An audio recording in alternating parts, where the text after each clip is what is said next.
there YouTube, That's here, bringing you another episode of Amateur Hour where we're playing free battle spot and the rules don't matter. So we're going up against Alejandro today, and as you can see, he's using 4 Ubers because to him the rules don't matter. So he's going to be using Primal Groudon, Reshiram, Mega Rayquaza, and a Palkia. I actually decided to bring 1 Uber in this game, and it was my Yveltal just for the use of Tailwind, and like that's all I wanted. Like I don't even really want to attack anything, and he could KO it if he wants. I just want my Tailwind up. I'm also bringing Dragonite and Mega Metagross, and then Raichu as my safety net with Fake Outs and Encore. So we're going to start this one off and get right into it. And remember, this is free Battle Spot because there is no official VGC 2016 Battle Spot ladder, so we're forced to go onto the free Battle Spot in an attempt to find opponents if we want to have any fun. And speaking of fun, Dragonite Yveltal is a ton of fun lead, especially against a Reshiram and a Primal Groudon. Now, as some of you guys know, my Dragonite is definitely known for packing that huge Earthquake, and Yveltal's a flying type, so it's going to be able to avoid some of that damage, and Reshiram and Groudon are 2 Pokemon that are notorious for being weak to Earthquake. I know it's hard to understand, but Reshiram and Groudon are Pokemon that just don't like to eat that move very much, so we go for a huge Earthquake here, super effective on both of my opponents, and I just haven't really seen that many Reshirams in competitive VGC at all. I actually think Reshiram is probably my favorite Uber, and I love using the thing, but, you know, it just never picked up in VGC 2016. There's probably just no real reason to use Reshiram over, you know, Kyurem White, I guess. But Reshiram goes to a Fusion Flare, ton of damage on my Yveltal, and Groudon is going to follow that up with an Eruption in the Sun. He's not at full, but it definitely still is going to be enough to pick up the KO on my Yveltal, but that's completely okay. You know, we got our Tailwind off, and now we have nothing to fear for the remainder of the game.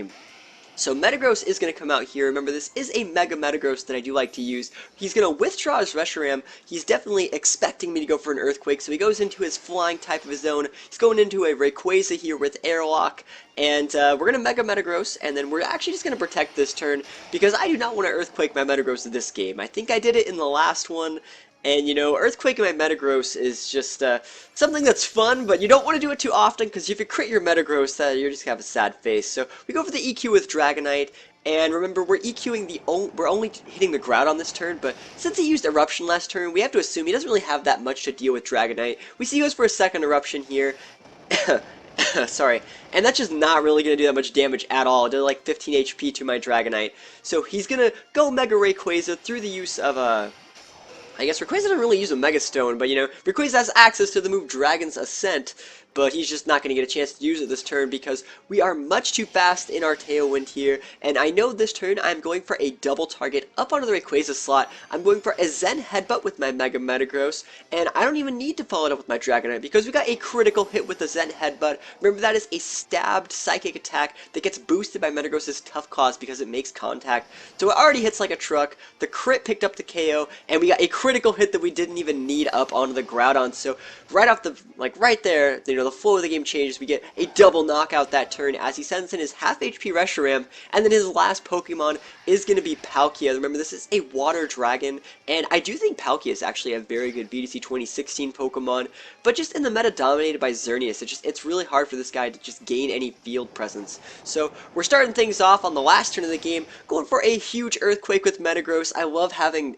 you know, 2 Pokemon that can both go for Earthquake whenever I want, picking up the super effective KO on the Reshiram, and then Dragonite's left to go for a Dragon Claw. Remember, that is super effective on Palkia's Dragon typing, so even though Water Dragon I think is actually one of the best typings in the game, it still has a couple weaknesses in Dragon and Fairy attacks. So that was the battle against Alejandro today for today's episode of Amateur Hour. Let me know what you guys think in the comments below. Do you guys actually play free battles all that often? And when you do you just get teams that are all Ubers and just like Darkrai's and Palkias and, you know, Primals galore? Let me know what you guys think in the comments below, and I will see you guys next time. Peace out.